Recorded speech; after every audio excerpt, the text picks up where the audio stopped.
Bonjour à toutes et à tous. Merci d'être présents nombreux à ce Meet and Share du mois de février du réseau CANCEPT.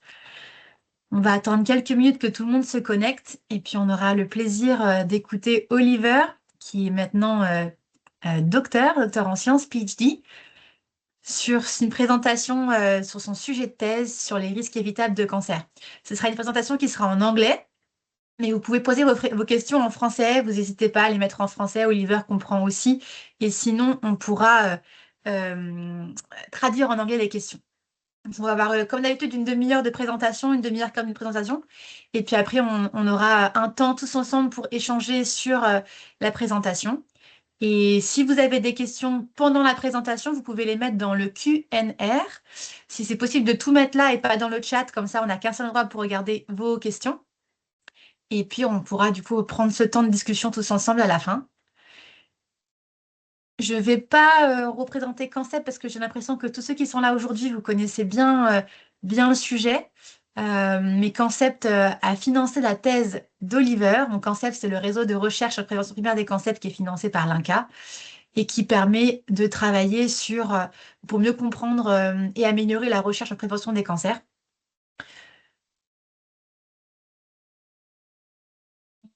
Et vous êtes presque tous là. J'attends encore un tout petit peu. On avait plus de 66 inscrits. Donc on va attendre quelques minutes et puis on va commencer. N'hésitez pas si vous avez des questions. L'équipe Concept est à votre disposition.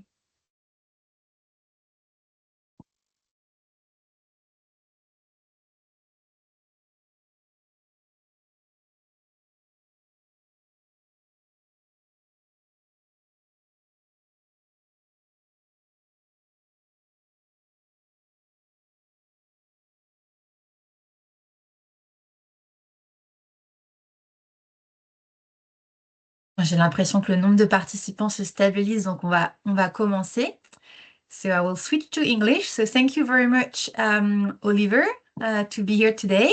So you are a postdoctoral researcher in cancer epidemiology at IARC, so International Agency for Research on Cancer in Lyon.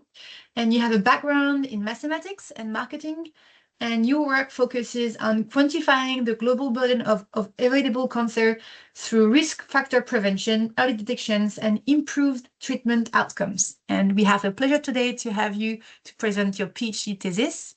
So the floor is yours. Thank you, Pauline. So, hi everybody, I'm Oliver, and I recently defended my PhD, which was funded by CANCEPT back in January.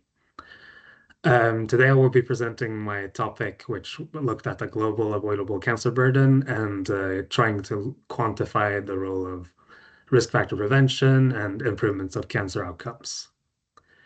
And yeah, this was undertaken with Lyon 1 under the supervision of Dr. Isabel Sarjamataram and Harriet Ramge. So first off, a big thanks to CANCEPT for financing my thesis. So a little bit outline of what I'll talk today. First, I'll give a little bit of introduction of what the global burden of cancer is and the current state of things. And then I'll go into the different parts of my thesis. First, looking at one specific example with cutaneous melanoma and ultraviolet radiation, and then going a bit more into treatment and finally looking at these two factors combined in part 3. So a little bit of background.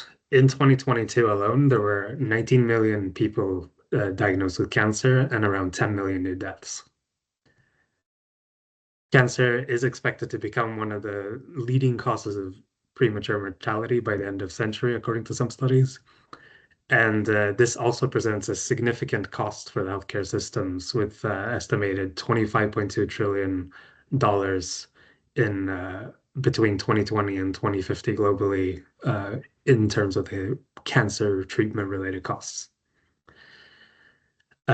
This puts a lot of problems on healthcare systems, both in terms of the capacity and access to treatment, in addition to this economic cost. And to make matters more complex, there is a lot of difference between cancer sites and populations in terms of what incidence is there and how much or what mortality there is. So, for instance, for cutaneous melanoma, Australia has a very high age-standardized incidence rate of almost 80 cases per 100,000 people, which is significantly higher than the world average rate of 7 cases per 100,000 people. So, therefore, the aim of this thesis is to we want to estimate what are the differences in the cancer burden between these populations. Sorry, yeah, we want to quantify this and see where effective public health interventions could be the most effective. And the differences between these risk factors, it can arise from a variety of different factors, from exposure to risk factors, diagnostic capacity, and treatment availability. So yeah, estimating the avoidable cancer burden here shows us where targeted efforts are the most needed and where they could have the largest impacts. So therefore, the aim of my thesis was to provide quantitative estimates of what the avoidable cancer burden is globally through risk factor prevention and also through improvements in early detection and curative treatment. And for this, my thesis, I will be talking about this through the context of a simplified cancer control framework. So the first part of a cancer control framework would be primary prevention. You want to prevent the cancer before it happens, and this would be targeting risk factors such as tobacco smoking or alcohol consumption. But not all cancers can be prevented. So therefore, it's also very important to look at secondary prevention, uh, which could be some such a thing as mortality, and yeah, that includes early detection. And finally, it's also important to look at improvements in curative treatment because, yeah, it shows how well is the disease handled in the healthcare system, so to say. And in each chapter here, I will be looking at different metrics which show what the potential for this specific part of the cancer control framework is. And finally, since these estimates are meant to inform on what work there is to be done, but the idea is that these estimates can then be used to inform new public health policy, clinical guidelines, and also to inform where more data coverage and quality is needed. And then that can be used to inform new studies of this. So in terms of this thesis, in the first chapter, I'll be looking at primary prevention. And specifically, I'll be looking at what was the burden of cutaneous melanoma attributable to excess UV radiation exposure in 2022. In part two, I'll focus a bit more on secondary prevention and treatment, looking at population-based data sets. And here I want to estimate what is the number and proportion of deaths among women diagnosed with breast cancer in 2022 that could be avoided in 32 low and middle HDI countries if they had the global best net survival. And then finally in part three, the goal is to look what is the total avoidable proportion and number of deaths among people diagnosed with cancer in 2022 from both primary prevention and secondary prevention and treatment. So now in part one, we'll be talking about ultraviolet radiation, but first a little bit of background about the major risk factors globally. So on the right side here, we can see one example from the UK, which shows what the top risk factors are in the country. And they've estimated that around 4 in 10 cancer cases can be prevented in the UK from smoking, weight, safe sun exposure, and so on. And previous studies have estimated that around 30% of new cancer cases are attributable to 30 modifiable risk factors in 2022. This was part of our study that we recently published in Nature Medicine earlier this month. However, the causes of the cancer it varies greatly between populations. So, for instance, due to tobacco consumption and habits that are related to various risk factors. Common risk factors include tobacco, alcohol, infections, excess body weight, and ultraviolet radiations, which are the risk factors that I will be looking at in this thesis. In part one, I will focus on UV radiation. So one tool you can use to look at what proportion is potentially preventable due to a certain risk factor is to look at population attributable fractions. These estimate the fraction of cancer that is potentially caused by a risk factor.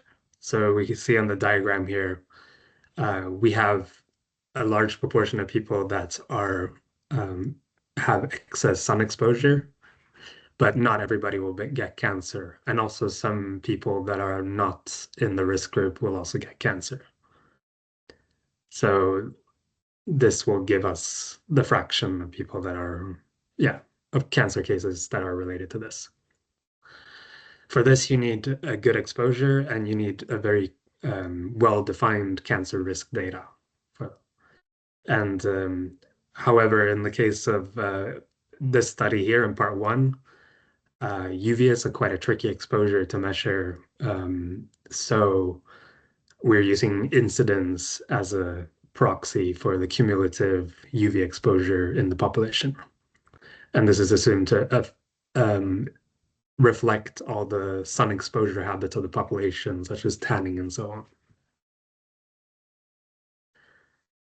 So for cutaneous melanoma, there was over 300,000 new cases in 2022 alone. And UV radiation is the main risk factor globally in terms of the new UV incidence. Other factors include sun tanning habits and skin color. And this burden is also expected to increase quite a bit to over 500,000 new cases by 2040. This burden has previously been estimated for 2012 by Arnold et al.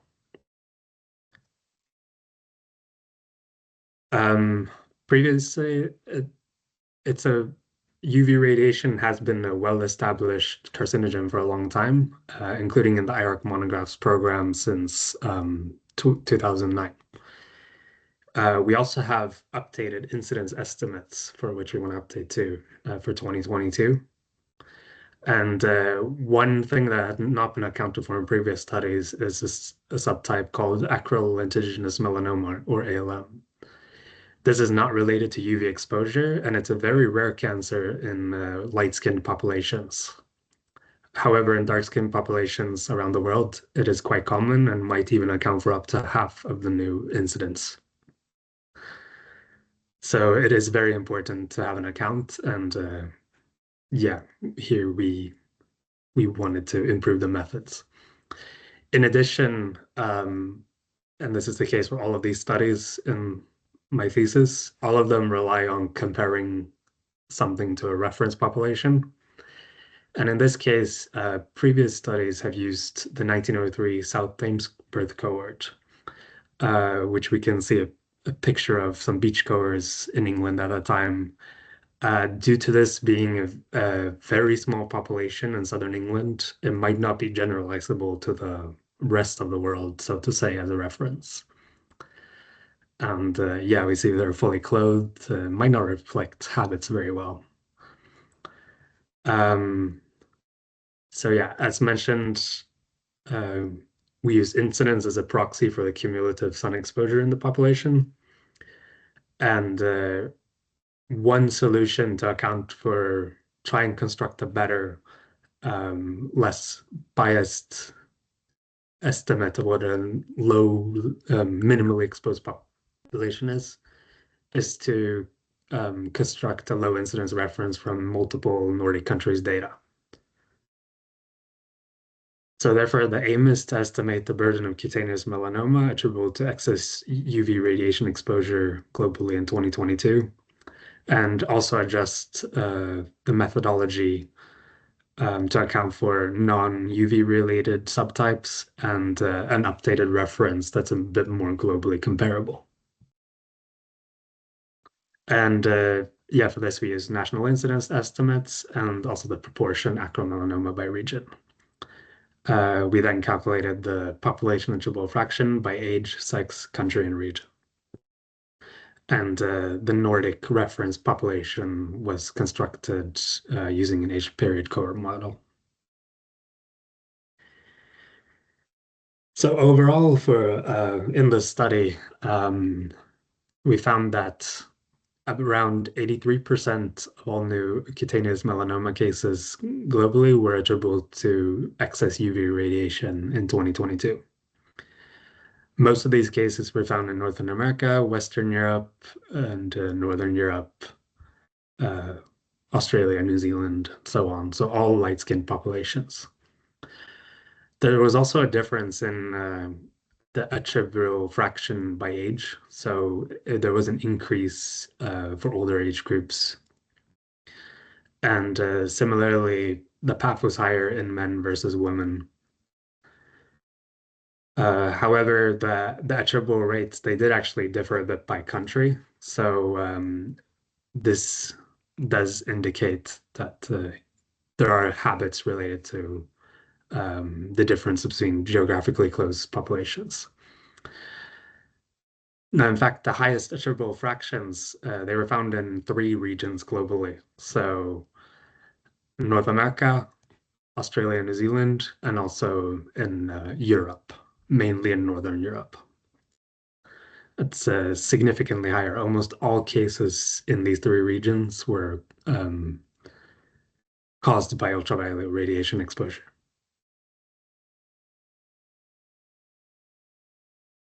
So in this part, we improved on the methods, specifically for the adjusting for acrolintrogenous melanoma, which is very important in African, Asian, and Latin American regions. And we added new reference populations that allowed for a more non-biased comparison point. Overall, the results remain quite similar with this addition. However, the age standardized rates, they were higher for women in some countries, such as Denmark, versus they were higher for men in other countries, such as the USA, which really indicates that lifestyle factors are the main driver of this new incidence. And that these attributable cases, they're linked to sun-seeking behaviors, which really indicates that targeted prevention campaigns are needed. And in fact, population attributable fractions, they have been used as a tool to inform policy before, and quite successfully so. One well-documented example is that of the SunSmart campaign from Australia, where they cited paths in the policy as a motivation of why to do this policy. This was a mass media campaign, and it was focused on targeting high-risk groups such as youth or outdoor workers. On the right side here, we can see one of their promotional stickers they use. And yeah, the tagline is slip, slop, slap, seek, slide, which, yeah, it's supposed to cover all the different parts of sun safety, basically. This campaign has been estimated to have prevented over 100,000 new cases in Victoria, Australia alone between 1988 and 2003 alone. And yeah, this study was published in the International Journal of Cancer, and it was also featured in some news sources, including France 24 and CNN Brazil. So now for the second part, here I'll be looking at early detection and curative treatment together. Specifically, using survival as a proxy for what the outcome is in that country. But the specific research question I'll be answering is what number and proportion of deaths among women diagnosed with breast cancer in 2022 could be avoided in 32 low and medium human development index countries if they had the best global net survival.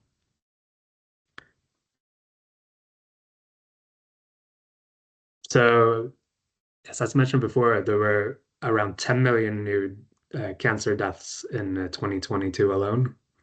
And out of these, previous studies have estimated about 44% of these are risk factor attributable. To make matters more complex, the net survival can differ greatly in the same period and same cancer type between countries and populations. So, for instance, for breast cancer, you could have a 66% chance of surviving up to 5 years in India versus 90.2% in the US for the same period. One way to summarize what the impact is to use avoidable deaths, which have been used before to compare the burden between socioeconomic groups and countries. And cancer sites, they do differ greatly in terms of treatability. One way to compare them is, the net survival over 5 years. So the net survival, it can be seen as the probability of surviving at time t after diagnosis in the hypothetical scenario where you can only die from cancer. So it's this metric of net survival, it can be seen as a summary state of the overall outcome in a country, reflective of both the secondary prevention and the curative treatment.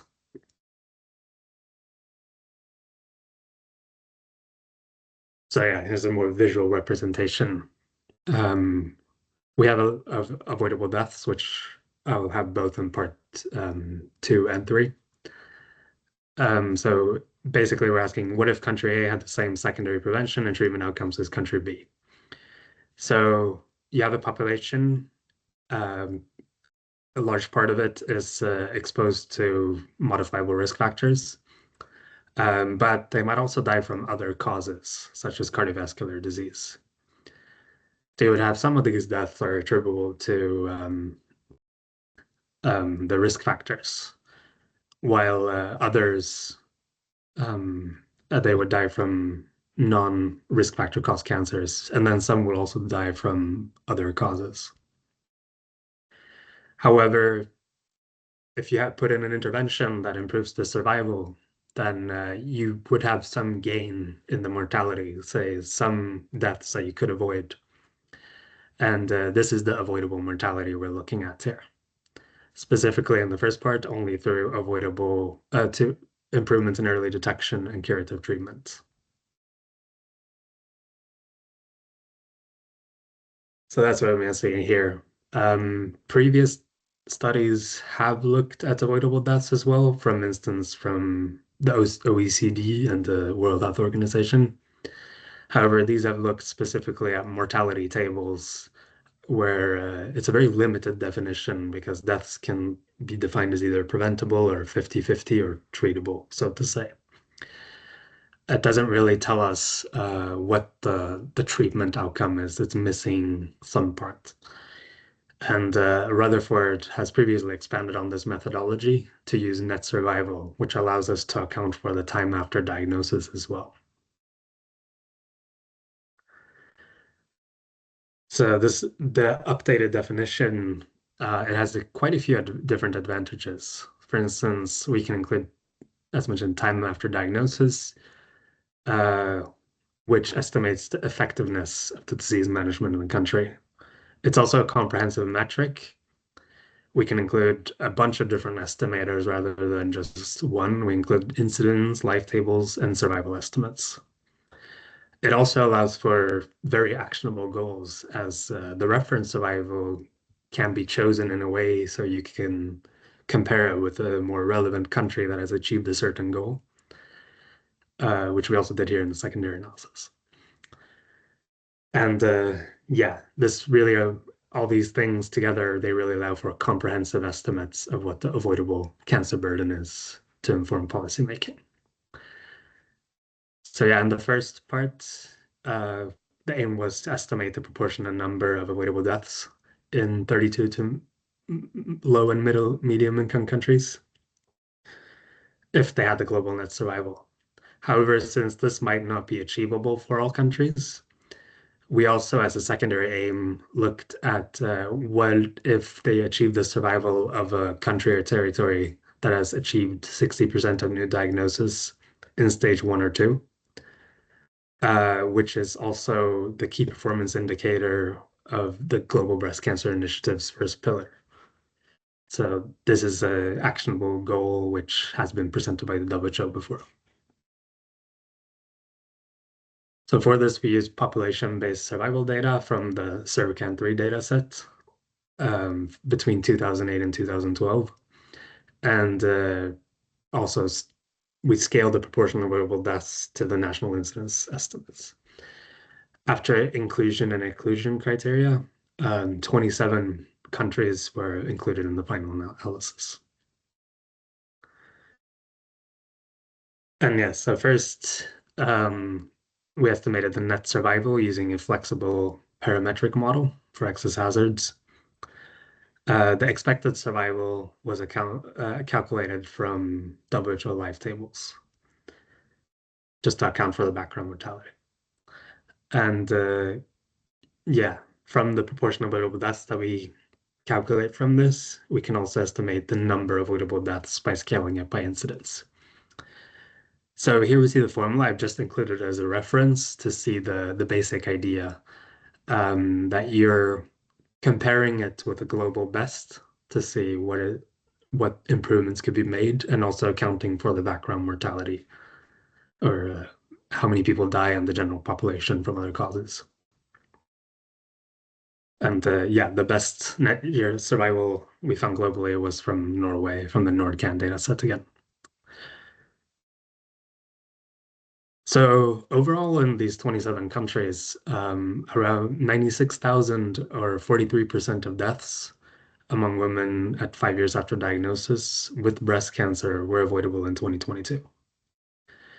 There was a large variation in the treatable burden, in fact, all the way from 1% in the Republic of Korea to 78% in the Islamic Republic of Iran. And yeah, a large number of patient or avoidable deaths were found in patients aged 50 to 99 years, but the proportion of avoidable deaths was much higher in younger patients. So, and yeah, so we found very large inequalities in these 27 countries across Asia, Africa, and Latin America. In fact, 43% of deaths were found to be avoidable among these patients diagnosed with breast cancer. However, the secondary analysis was quite interesting because it accounted for reaching this goal of a country that had 60% of new cases or diagnosis in stage 1 or 2, accounted for around half of these avoidable deaths. In fact, it was around 22%. So this shows that this is a very actionable goal for countries to focus on achieving them first. One explanation to this is that late diagnosis and capacity to access and treatment are a significant barrier in low and medium HTI settings for proper treatment management and the entire, yeah, both in secondary prevention and the treatment management. Improving this could increase net survival. Also looking at shifting the stage, which means earlier detection. One study found that the 3-year survival was much higher in patient diagnosed in stage 1 or 2 versus that of stage 3 or 4 breast cancer. And yeah, start with improving diagnostic and treatment pathways in low resource settings and address the lack of data for stage and in general for cancer registries. In fact, we did not have any data for any countries in the low HTI setting because it was not possible to calculate the net survival there. which is a bit of a shame. This study is currently circulating with co-authors, so we hope to submit it soon. Now, finally, in part 3, I'm focused on looking at all of these things together, so the primary prevention together with the secondary prevention and curative treatment. And here we wanted to estimate what proportion of deaths among people diagnosed with cancer 5 years after diagnosis would be avoidable through these 3 factors. So recall the concept of avoidable mortality. Before, we assumed risk factor prevention was not a thing. In this case, there's 2 interventions taking place. First, the assumption is that risk factor prevention takes place. You can prevent the cancer before any other management is needed. The second part is that the improved survival, which you assume come afterwards. So in this case, you have that some cancer deaths, they're avoidable due to risk factor prevention, and some of them through secondary prevention and curative treatment improvements. So the main idea here is that we take the population attributable fractions as a proxy for the preventable cases through primary prevention, the one calculated in part 1, and then the net survival as in part 2 as a proxy for early detection and treatment improvements. As mentioned, the key difference is that we assume that risk factor prevention takes place as well as the early detection and treatment improvements. And yeah, the aim with estimating these avoidable deaths is to provide, we want to estimate where the deaths among patients diagnosed with cancer after 5 years are avoidable through risk factor prevention, earlier detection, and improved curative treatment globally, and also provide a novel methodology for it. This really to show where public health interventions and policies are the most effective in terms of reducing the global cancer burden. So for this, we used national incidence estimates from databases such as GloboCan and NordCan, population attributable fractions from the literature, excluding the ultraviolet radiation, which was calculated in part 1. This we did for 5 major risk factors: alcohol, tobacco, infections, ultraviolet radiation, and excess body weight. 5-year net survival estimates at the 5-year mark were taken from the literature, so from SurvCan, which is survival in, from the part 2, SurvMark, which is similar, but it's only in high-income countries, NordCan in the Nordic countries, and other data sets as well, and life tables for the expected survival again. So the paths were combined, and similar in the other part, the main idea was to calculate the expected survival in life tables, but one key difference here is that we tried to estimate the 5-year net survival for every country in the world, as we found there was quite a clear linear relationship between HGI and net survival for most cancer sites.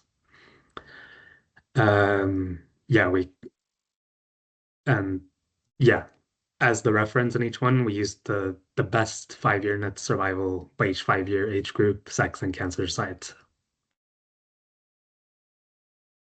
So I've just included the formulas a bit for reference, but the main idea is that the overall avoidable deaths is just the preventable deaths plus the treatable deaths combined.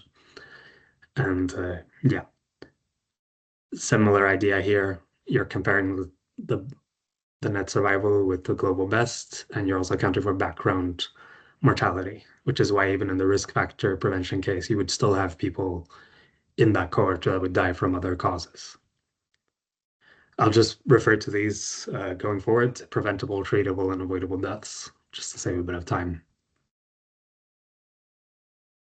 So overall, the most avoidable cancer sites was lung and liver cancer. And overall, breast and colorectal cancer were found to be the most treatable cancer sites. In fact, 48% of all deaths in 2022, up at the 5-year mark after diagnosis, were avoidable, which is quite a large amount, and 34% preventable, as well as 14% treatable. This proportion also differed quite greatly between countries. However, every country had room for improvement from just under 30% in Sweden to over 70% in Uganda in terms of proportion of avoidable deaths. However, the largest proportion, as you can see, is found in low and medium HDI countries in sub-Saharan Africa and Southeastern Asia. The cancer site that was had the top burden in terms of number of avoidable deaths also differ quite markedly by country, which is quite interesting. In sub-Saharan Africa, it's the highest burden comes from cervical cancer, which is 100% attributable to HPV infections. And it is very preventable in high-income settings, especially. And in high-income countries, it was related to smoking, which is a highly modifiable risk factor. It's very lifestyle related. They all found that almost half of the deaths were avoidable among patients diagnosed with cancer for these 35 cancer sites. And the largest burden was found in low and medium HDI countries. So as mentioned, preventable cancers, cervical cancer, which could be prevented with HPV vaccination, or treatable cancer such as breast cancer in these settings, which can be averted through improved early detection and curative treatment. In very high HDI countries, the lung cancer burden could be prevented through tobacco control programs. This also aligns quite well with key WHO initiatives, such as the Best Buys and the Global Breast Cancer Initiative. And the findings really highlight the importance of scaled-up primary prevention and strengthening early detection and curative treatment. This study was published last week, in fact, in the Lancet Global Health. So I was very happy to see that one. So now going as a conclusion and a bit of a future outlook, if we go back to the cancer as control framework. So all these metrics, they are summarized in the different parts. So looking at population attributable fractions, avoidable mortality, survival, and so on. The next important step is to communicate this and see that as these are used, that they are hopefully cited in public health policy. So the next step is communication, basically, and that they're used in a way for new studies to have better data and so on. So in part one, 83% of the global cutaneous melanoma burden was found attributable to UV radiation. The largest burden was found in light-skinned populations in regions such as Australia, New Zealand, North America, and Northern Europe. In part two, it was found that addressing early detection and treatment disparities through improved net survival could avert 43% of the breast cancer mortality in the low and medium income settings. In part three, one very important key message is that there is room for improvement in terms of avoidable mortality for every country and cancer sites. In fact, nearly half of the deaths were found avoidable globally. 33% of this came from risk factor prevention and 14% through improved early detection and curative treatment. The results in these studies, they show where global and national efforts to scale up prevention, early detection, and curative treatment is the most needed. And these findings, they do reinforce the importance of national cancer control programs and regional and global initiatives for prevention and mortality reduction. And I've included some examples here, such as the WHO InterSun plan, or to reduce ultraviolet radiation exposure on a population level, and yeah, some others as well. In terms of methodology, all three studies looked at updating the methods for this purpose. So in terms of avoidable deaths, it's looking at the estimation of what improved secondary prevention and treatment interventions could mean in terms of reducing the mortality. And this approach, it also allows for achievable goals in alignment with the policy documents, such as the WHO recommendations from the Global Breast Cancer Initiative. It also provided a global estimate and allowed for risk factor prevention and secondary prevention, along with treatment, to be included in the same model, also with the time aspect. And yeah, this thesis, I featured quite extensive modeling use just to be able to provide global estimates where data is lacking. It also showed quite consistency with previous studies from OECD, the Global Burden of Disease, and some others, and premature deaths. We also included multiple data sources, which allow for a summary estimate, and the need for modeling as well. It really highlights the need for better data quality and availability, especially in low and medium HDI settings. And yeah, in terms of competing causes of death, background mortality would change when you would have an intervention such as risk factor prevention. So this was not accounted for directly. So this could be improved in future studies. So what's next? Well, as mentioned, communicating the results to stakeholders and the public. Really make sure these are used to hopefully inform things for cancer prevention. But to do this as well, one next step would be to do policy decision modeling to show what the impact of a certain intervention would be in terms of path or avoidable deaths. Expand to new emerging risk factors and diseases. So one emerging risk factor is ultra-processed food, which there has been an increased evidence of a link to cancer. Or another one could be forever chemicals, or PFAS, which we're exposed to daily in drinking water and seafood and other sources such as that. Another thing to do would be, ideally, this study would be done with only population level data from cancer registries. However, the avoidable deaths as well, they do highlight where data capacity building is needed. And to get some more information on where exactly the most avoidable deaths are, it would be interesting to repeat this with stage data as well. So I included 3 first author publications in my thesis, which comprised part 1, 2, and 3.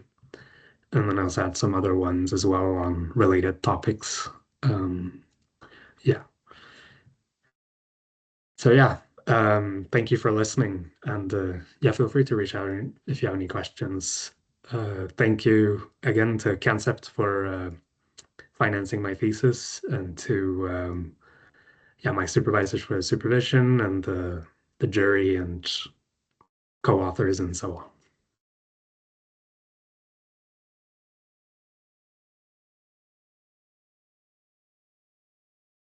Many thanks. That was really comprehensive, so thank you very much. Do we have any questions? Est-ce que vous avez des questions? N'hésitez pas, en français ou en anglais. Bah, quelqu'un lève la main. Je ne sais pas si quelqu'un veut prendre la parole. Vous pouvez aussi prendre la parole, hein, je peux vous donner Si vous préférez prendre la parole plutôt que d'écrire dans le chat, dans le Q&A, je peux. C'est peut-être une erreur parce que j'ai plus l'impression de voir la main. N'hésitez pas si vous avez des questions, on a encore 15 minutes. Et on a Oliver qui est prêt pour vous répondre.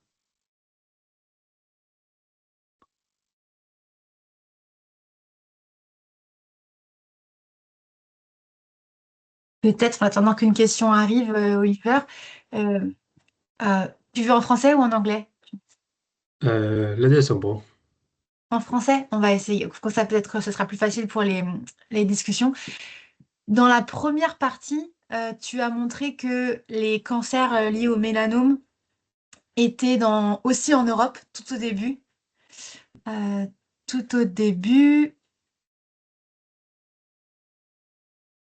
And I think you said it was Europe. Yeah, I think that was this table. Yeah.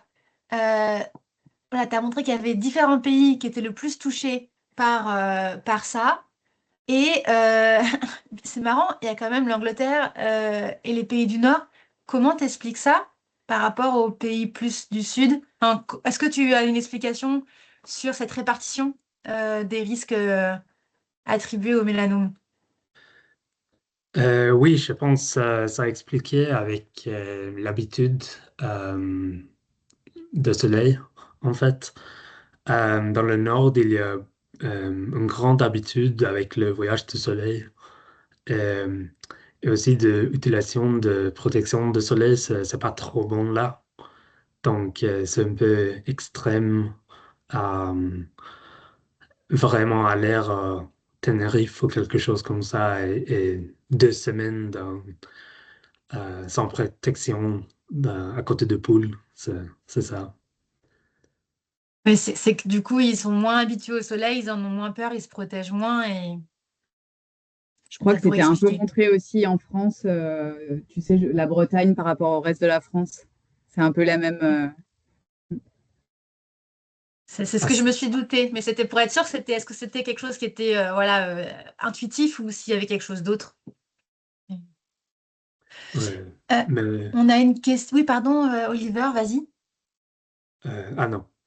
Non, c'est bon. On a une question de Clémence. Pouvez-vous revenir sur l'incidence utilisée comme proxy pour l'exposition aux UV? Et aussi, avez-vous suffisamment de données dans les pays du Sud? Merci. Merci pour votre question. Euh, oui, euh, peut-être c'est possible de faire une étude aussi avec le UV directement, mais il y a plusieurs de problèmes avec la mobilité de gens, aussi des nuages, ça, utiliser les drones de satellites peut-être. Donc, ouais, c'est euh, euh, plus pratiqué d'utiliser l'incidence comme un proxy, mais aussi euh, dans la population avec le haute fair-skinned, c'est la majorité de mélanome, c'est en fait c'est à cause de radiation ultraviolette.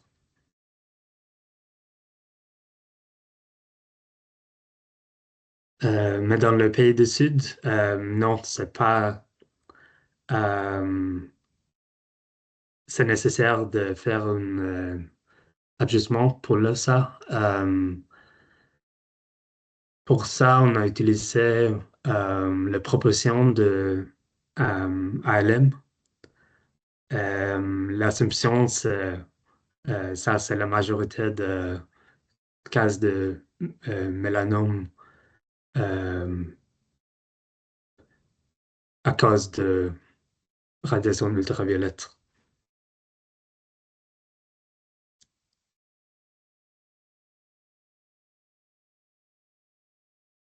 Merci, Oliver. Est-ce que vous avez d'autres questions?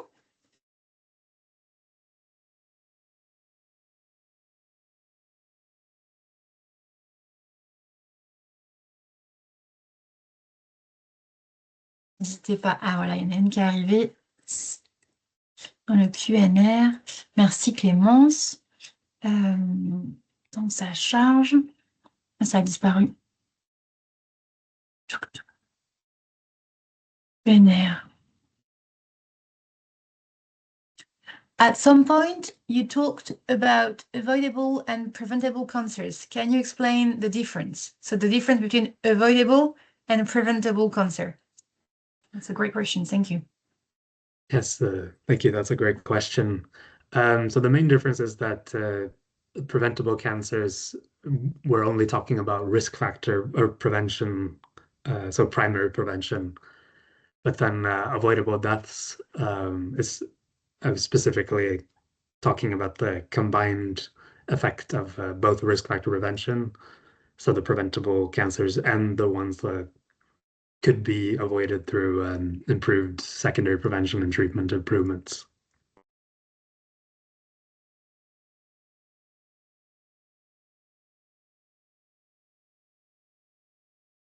Yeah, that's also a great point when we talk about 40% of the cancers are avoidable, like we say preventable. And I think it is the same distinction, Oliver, or when we say this, like 40% of the cancer are preventable. Yeah. So yeah, I'd say so. It's just a slightly different meaning there. Yeah. But yes, it's the same idea. I think we have another. No, thank you. I was wondering whether you had any short take-home message that you've already shared some take-home message, but from your PhD thesis now, like if you had to say just one thing that you want people to remember, what would it be? I think what was very interesting is the impact of the primary prevention, and well, a lot of them are it they're very connected to lifestyle habits that are affected individuals, but also to on the policy level. I think there's that's probably where the biggest change could come, sort of restricting foods that increase obesity, such as ultra-processed foods or say the tobacco industry. So I think that would be one, but also not to forget about treatment and the secondary prevention, as risk factor prevention takes a lot of time. So we really need to, there is a need for strategies that focus on all three of these aspects at the same time. Thank you very much. So yeah, trying to overcome the fragmentation, as we say in CANCEPT, between the different prevention 1, 2, 3. Thank you very much, Oliver. I think we don't have any more questions, so I'm gonna thank everyone for their presence. Merci beaucoup à tous d'avoir été là. Et j'en profite pour vous dire qu'on a un prochain Meet&Share en mars, qui aura lieu le 19 mars à 17h, donc pas à midi comme d'habitude, parce que c'est avec une interlocutrice du Canada. Ce sera Isabelle Doré, qui viendra présenter son sujet sur coactif, comment on peut co-créer et mettre en œuvre un programme faisant intervenir le duo patient-aidant dans le cancer au Québec. Donc, on vous attend aussi nombreux le 19 mars. Et n'hésitez pas, si vous avez des questions, à nous écrire à Concept ou sur le LinkedIn de Concept. Et puis, on va encore remercier Oliver pour sa thèse, pour sa présentation. Et on vous remercie pour votre présence. Vous pouvez nous retrouver sur YouTube. Merci beaucoup. Merci À beaucoup. bientôt.